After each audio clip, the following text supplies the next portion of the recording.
ওযু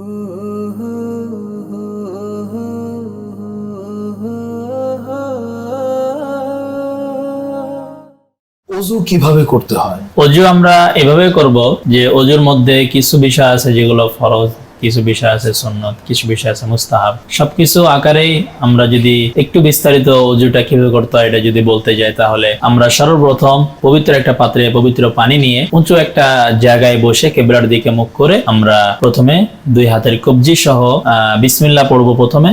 এরপরে দুই হাতের কবজি 3 বার ধৌত করব, এরপরে 3 বার কুলি করব, এরপরে 3 বার নাকে পানি দিব, 3 বার সমস্ত মুখ কপাল থেকে নিয়ে থুতনির নিচ পর্যন্ত, এক কানের লতি থেকে আরেক কানের লতি পর্যন্ত পুরো চেহারা 3 বার ধৌত করব। এরপরে আমরা প্রথমে ডান হাতে কনুই সহ ধৌত করব, এরপরে বাম হাত কনুই সহ 3 বার করে ধৌত করব। এরপরে সমস্ত মাথা একবার মাসা করে গর্দান মাসা করব, ঘাড় মাসা করব একবার। এরপরে 2 কান এর মধ্যে শাহাদাত আঙ্গুলি দিয়ে 2 কান আমরা মাসা করে নেব একবার। এরপরে আমরা প্রথমে ডান পা 3 বার ধৌত করব, এরপরে বাম পা 3 বার ধৌত করব। এরপরে ধৌত করা শেষে এই আমাদের ওযু শেষ হলো।